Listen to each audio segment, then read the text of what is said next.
Chapitre 11. La protestation des princes. L'une des plus nobles manifestations en faveur de la Réforme fut la protestation des princes chrétiens d'Allemagne à la Diète de Spire, en 1529. Le courage, la foi et la fermeté de ces hommes de Dieu ont assuré la liberté de conscience au siècle suivant. Cette protestation mémorable, dont les principes constituent l'essence même du protestantisme, donna son nom aux adhérents de la Réforme dans le monde entier. Malgré l'édit de Worms déclarant Luther hors la loi et prohibant sa doctrine, le régime de la tolérance religieuse avait jusque-là prévalu dans l'Empire. La divine providence avait tenu en échec les forces opposées à la vérité. Chaque fois que Charles Quint, bien déterminé à étouffer la Réforme, étendait la main, le coup était détourné. À plusieurs reprises déjà, la perte de ceux qui osaient résister à Rome avait paru imminente. Mais, au moment critique, une diversion survenait. Ou bien c'étaient les armées turques qui faisaient leur apparition sur la frontière orientale. Ou bien c'était le roi de France et le pape lui-même qui, jaloux de la puissance croissante de l'empereur, lui faisaient la guerre. Les luttes et les complications internationales donnaient ainsi à la Réforme le temps de se consolider et de s'étendre. Le moment vint pourtant où les rois catholiques s'entendirent pour faire cause commune contre la Réforme. La première Diète de Spire, en 1526, avait laissé à chaque État pleine liberté en matière religieuse jusqu'à la convocation d'un concile général. Mais dès que le danger qui lui avait arraché cette concession fut passé, l'empereur s'empressa de convoquer à Spire, en 1529, une seconde diète dont le but était d'extirper l'hérésie. Il fallait tâcher d'engager les princes à se liguer à l'amiable pour étouffer l'hérésie. Si ce plan échouait, Charles Quint était prêt à tirer l'épée. Grande était la joie des partisans de Rome. Ils vinrent en grand nombre à Spire en 1529, manifestant ouvertement leur hostilité contre les réformés et leurs protecteurs. « Nous sommes l'exécration et la balayure du monde, disait Mélanchthon. Mais Jésus-Christ a surveillé son pauvre peuple et le sauvera. » On alla jusqu'à défendre aux princes réformés présents, à la Diète, de faire prêcher l'Évangile dans leur domicile particulier. Mais la population de Spire avait soif d'entendre la parole de Dieu, et, en dépit de cette interdiction, des milliers d'auditeurs accouraient au service qui avait lieu dans la chapelle de l'électeur de Saxe. Cela suffit pour précipiter la crise. Un message impérial annonça à la Diète que la résolution assurant la liberté religieuse ayant été l'occasion de grands désordres, l'empereur en exigeait l'annulation. Cet acte arbitraire jeta l'indignation et l'alarme parmi les princes évangéliques. L'un d'eux s'écria « Le Christ est de nouveau tombé entre les mains de Caïphe et de Pilate. » Le langage des romanistes redoublait de violence. « Les Turcs valent mieux que les luthériens, disait Faber, car les Turcs observent les jeunes et les luthériens les violent. S'il faut choisir entre les saintes écritures de Dieu et les vieilles erreurs de l'Église, ce sont les premières qu'il faut rejeter. » Chaque jour, en pleine assemblée, écrivait Mélanchthon, Faber nous lance quelques nouveaux projectiles. La tolérance religieuse avait été légalement reconnue. Les États évangéliques étaient résolus à défendre leurs droits. Luther, qui se trouvait encore sous le coup de l'édit de Worms, ne put paraître à Spire, mais il y était remplacé par ses collaborateurs et par des princes que Dieu avait suscités pour soutenir sa cause en cette occurrence. Le noble Frédéric de Saxe, protecteur de Luther, était mort, mais le duc Jean, son frère et successeur, avait joyeusement accueilli la Réforme.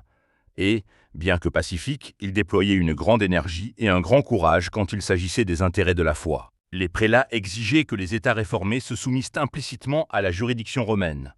Quant aux réformateurs, ils se réclamaient de la liberté qui leur avait été octroyée. Ils ne pouvaient admettre que les États qui avaient embrassé la parole de Dieu avec enthousiasme fussent de nouveau placés sous le joug de Rome. On finit par proposer le compromis suivant. Là où la réforme n'avait pas été établie, l'édit de Worms devait être rigoureusement appliqué. Mais là où l'on ne pourrait l'imposer sans risque de révolte, on ne devait introduire aucune réforme, ni toucher à aucun point controversé. La célébration de la messe devait être tolérée, mais on ne permettrait à aucun catholique d'embrasser le luthéranisme. Ces mesures furent adoptées par la Diète à la grande satisfaction du clergé catholique. Si cet édit était entré en vigueur, la réforme n'eût pu ni s'établir dans les lieux où elle n'avait pas encore pénétré, ni s'édifier sur de solides fondements dans ceux où elle existait déjà. La restauration de la hiérarchie romaine y eût infailliblement ramené les anciens abus. La moindre infraction faite à une ordonnance aussi vexatoire eût fourni aux papistes un prétexte pour achever de détruire une œuvre déjà fortement ébranlée. La liberté de la parole eût été supprimée. Toute conversion nouvelle allait devenir un crime. Et l'on demandait aux amis de la Réforme de souscrire immédiatement à toutes ces restrictions et prohibitions. Les espérances du monde semblaient être sur le point de s'écrouler. Réunis en consultation, les membres du parti évangélique se regardaient avec stupeur. Ils se demandaient l'un à l'autre. Que faire? De très graves intérêts étaient en jeu pour le monde. Les chefs de la réforme se soumettront-ils? Accepteront-ils cet édit? Il serait facile, à cette heure de crise, de faire un faux pas. Que de bonnes raisons, que de prétextes plausibles n'eût-on pas pu trouver pour se soumettre? On assurait aux princes luthériens le libre exercice de leur religion. Le même droit était accordé à tous ceux de leurs sujets qui avaient adopté la réforme avant l'édit. Cela ne devait-il pas les satisfaire? Combien de périls la soumission n'épargnerait-elle pas? En revanche, à quel danger et à quel hasard la résistance ne devait-elle pas les exposer? Qui sait les avantages que l'avenir peut nous apporter? Acceptons la paix. Emparons-nous du rameau d'olivier que Rome nous tende, et pensons ainsi les plaies de l'Allemagne.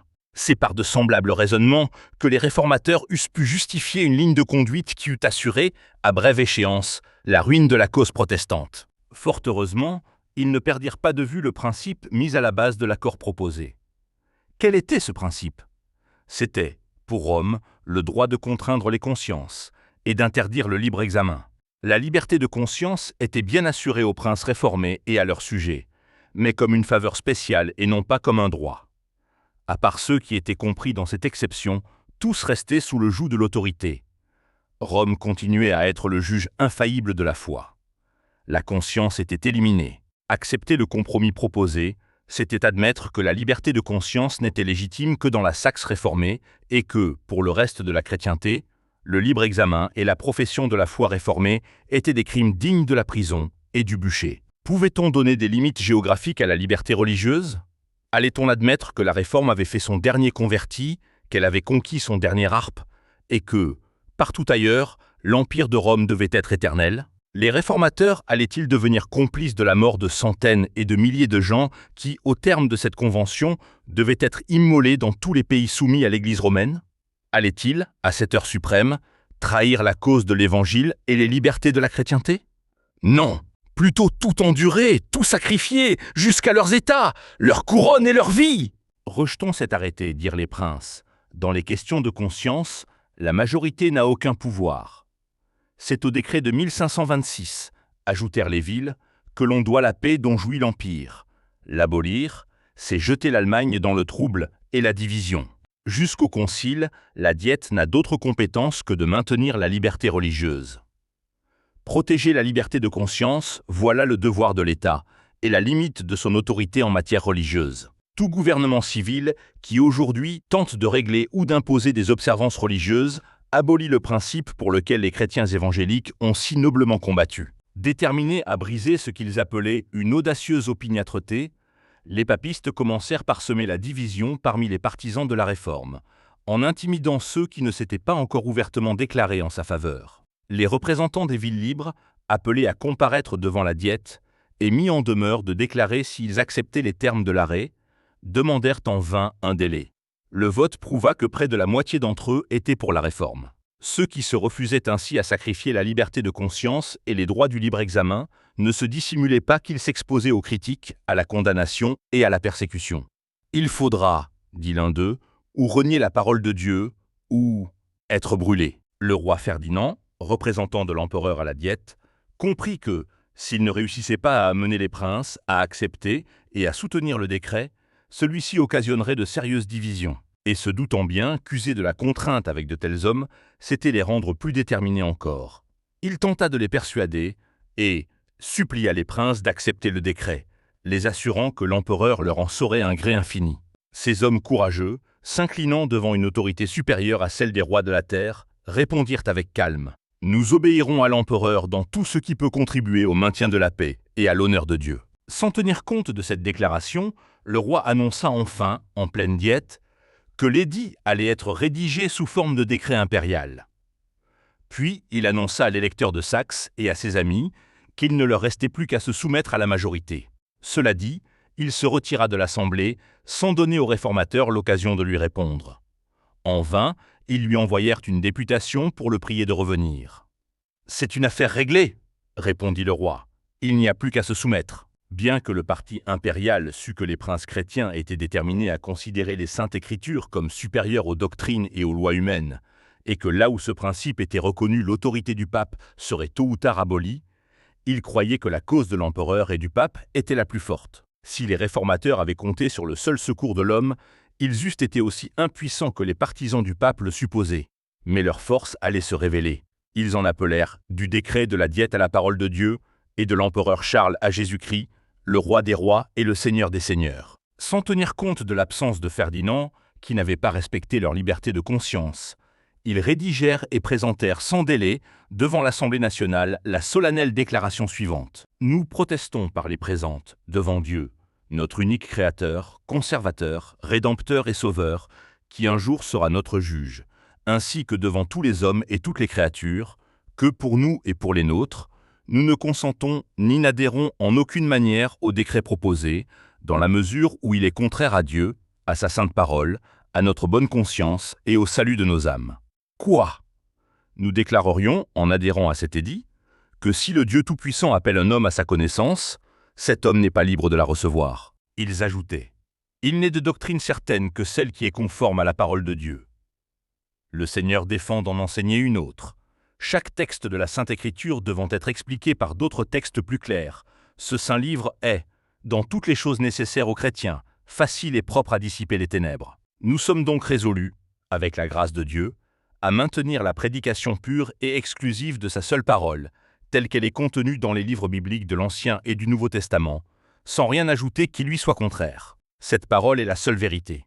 Elle est la norme assurée de toute doctrine et de toute vie, et ne peut jamais ni faillir ni se tromper. Celui qui bâtit sur ce fondement résistera à toutes les puissances de l'enfer, tandis que toutes les vanités humaines qu'on lui oppose tomberont devant la face de Dieu. Voilà pourquoi nous rejetons le joug qu'on nous impose. En même temps, nous nous flattons que Sa Majesté impériale se comportera à notre égard comme un prince chrétien qui aime Dieu par-dessus toute chose. Et nous nous déclarons prêts à lui rendre, ainsi qu'à vous tous, gracieux Seigneur, toute l'affection et toute l'obéissance qui sont notre juste et légitime devoir. Cette lecture produisit une vive impression sur la diète. La hardiesse des protestataires étonna et alarma la majorité. L'avenir leur apparut sombre et orageux.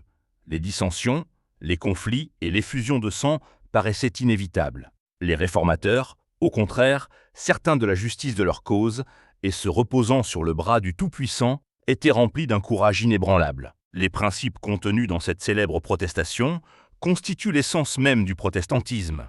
Elle s'élève contre deux abus de l'homme dans les choses de la foi: l'intrusion du magistrat civil et l'autorité arbitraire du clergé. À la place de ces deux abus, le protestantisme établit, en face du magistrat, le pouvoir de la conscience, et en face du clergé, l'autorité de la parole de Dieu. D'abord, il récuse le pouvoir civil dans les choses divines et dit, comme les apôtres et les prophètes, « Il faut obéir à Dieu plutôt qu'aux hommes. » Sans porter atteinte à la couronne de Charles Quint, il maintient la couronne de Jésus-Christ. Mais il va plus loin. Il établit que tout enseignement humain doit être subordonné aux oracles de Dieu. Les protestataires ne prétendaient pas seulement au droit de croire et de pratiquer leur foi, mais aussi à celui d'exprimer librement ce qu'ils estimaient être la vérité.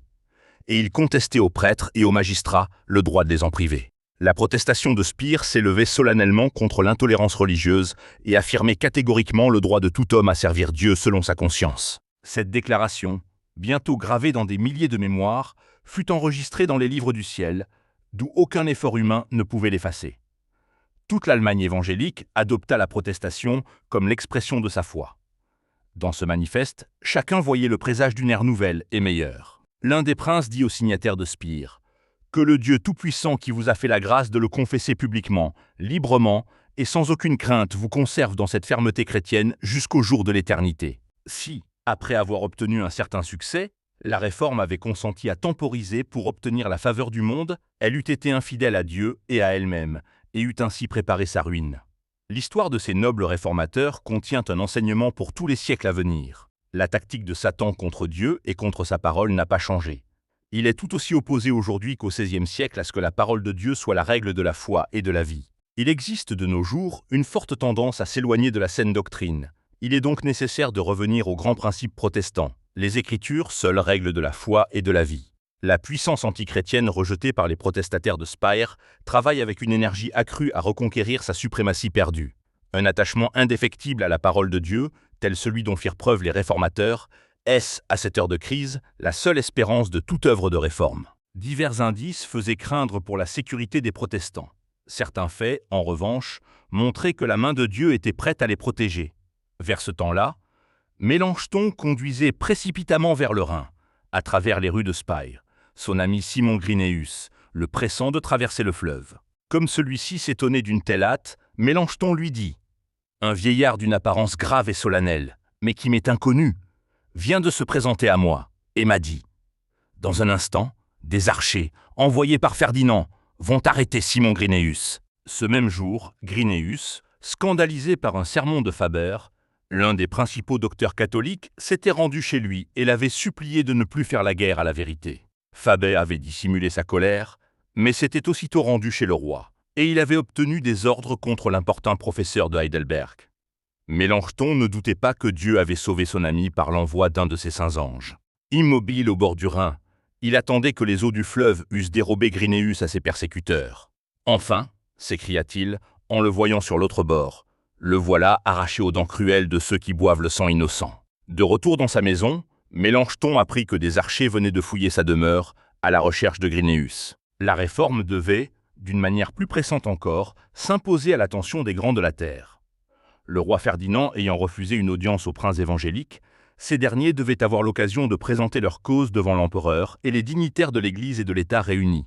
Pour apaiser les dissensions qui troublaient l'Empire un an après la protestation de Spire, Charles Quint convoqua à Augsbourg une diète qu'il voulut présider en personne.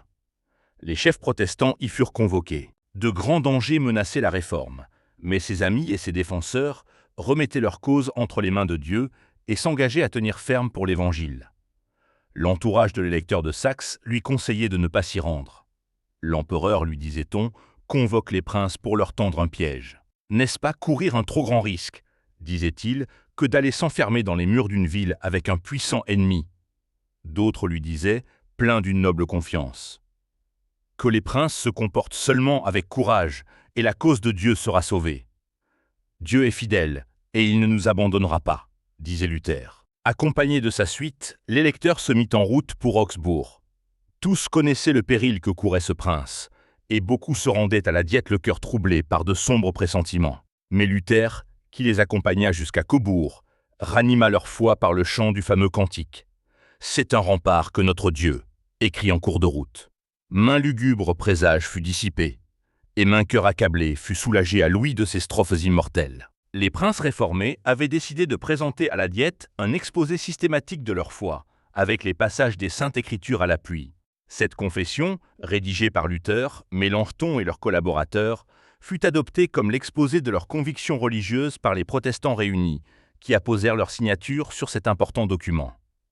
C'était un moment solennel et critique. Les réformateurs désiraient surtout ne pas mêler leur cause à la politique.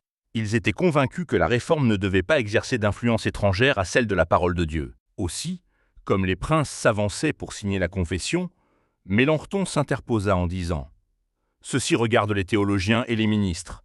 Réservons d'autres questions à l'autorité des grands de la terre. »« À Dieu ne plaise que vous m'excluiez, » rétorqua l'électeur Jean de Saxe. « Je suis prêt à faire mon devoir sans m'inquiéter de ma couronne. Je veux confesser le Seigneur. Mon chapeau électoral et mon hermine ne valent pas pour moi la croix de Jésus-Christ. Je laisserai sur la terre ces insignes de ma grandeur, mais la croix de mon maître m'accompagnera jusqu'aux étoiles. » Cela dit, il apposa sa signature. Un autre dit « Si l'honneur de Jésus-Christ, mon Seigneur, le requiert, je suis prêt à laisser derrière moi mes biens et ma vie. Plutôt renoncer à mes sujets et à mes états. Plutôt partir du pays de mes pères, un bâton à la main. Plutôt gagner ma vie en ôtant la poussière des souliers de l'étranger, que de recevoir une doctrine différente de celle qui est contenue dans cette confession. » Telles étaient la foi et l'intrépidité de ces hommes de Dieu. Le moment de comparaître devant l'empereur arriva enfin.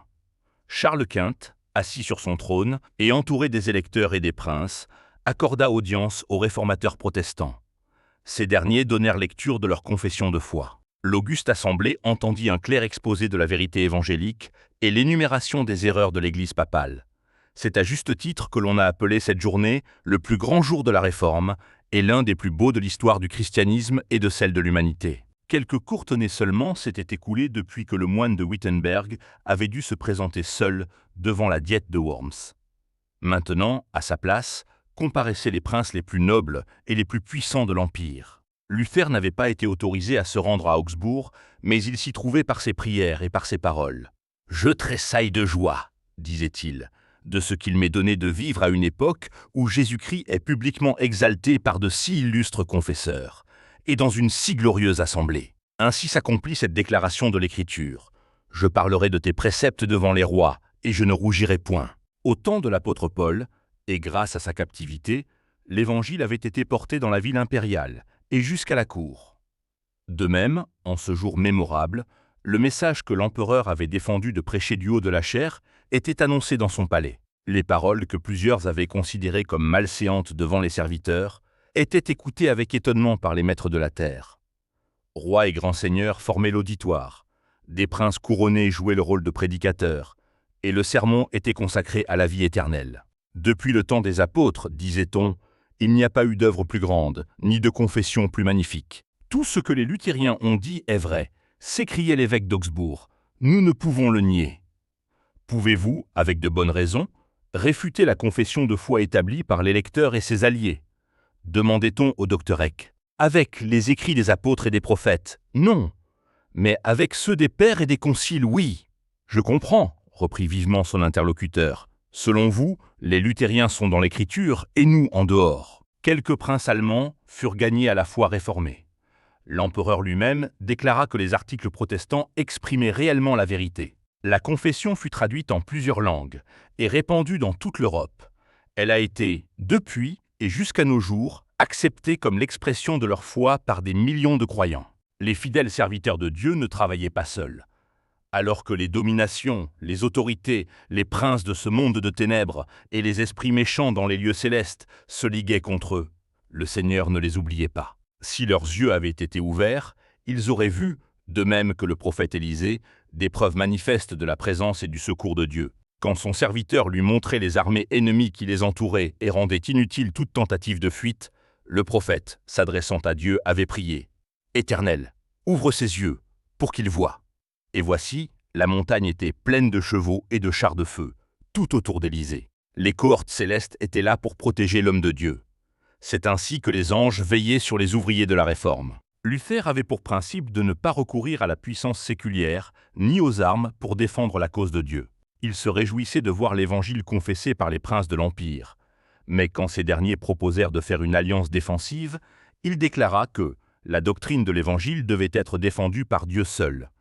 Il croyait que moins les hommes s'en mêleraient, plus l'intervention divine serait éclatante. Toutes les précautions humaines envisagées lui semblaient dictées par un coupable manque de foi. Quand des ennemis puissants s'unissaient pour renverser la foi, quand des milliers d'épées semblaient prêtes à sortir du fourreau pour la faire disparaître, Luther écrivait « Satan fait éclater sa fureur, des pontifes impies conspirent, et l'on nous menace de la guerre !» Exhorter le peuple à combattre vaillamment devant le trône du Seigneur par la foi et par la prière, afin que nos ennemis, vaincus par l'Esprit de Dieu, soient contraints à la paix. Le premier besoin, le premier travail, c'est la prière.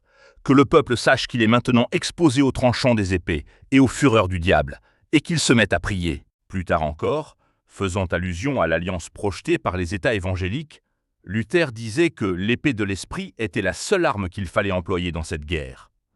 Il écrivait à l'électeur de Saxe « Nous ne pouvons en conscience approuver l'alliance qu'on nous propose. Plutôt mourir 10 fois que de voir notre évangile faire couler une seule goutte de sang. Nous devons accepter d'être comme des brebis menées à la boucherie. La croix du Christ doit être portée. Que votre Altesse soit sans aucune crainte. Nous ferons plus par nos prières que nos ennemis par leur fanfaronnade. Surtout, que vos mains ne se souillent pas du sang de vos adversaires. Si l'empereur exige qu'on nous livre à ses tribunaux, nous sommes prêts à comparaître. Vous ne pouvez pas défendre notre foi. C'est à ces risques et périls que chacun doit croire. La puissance qui ébranla le monde au temps de la Réforme provenait du sanctuaire de la prière. Dans une sainte assurance, les serviteurs de Dieu posèrent leurs pieds sur le rocher des promesses divines.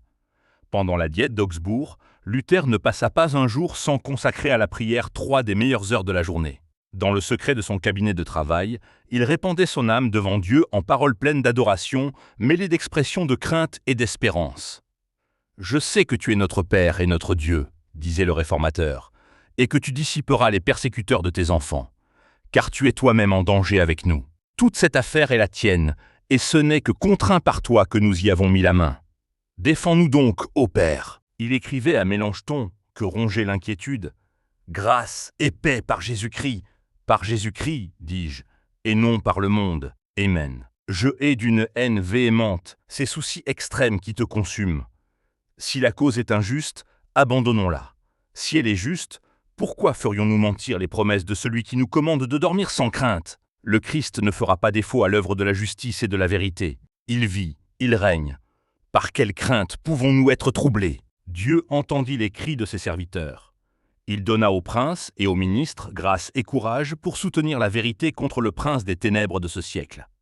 Voici, je mets en Sion une pierre angulaire, choisie, précieuse, et celui qui croit en elle ne sera point confus. Les réformateurs protestants avaient édifié sur Jésus-Christ, et les portes de l'enfer ne prévalurent point contre eux.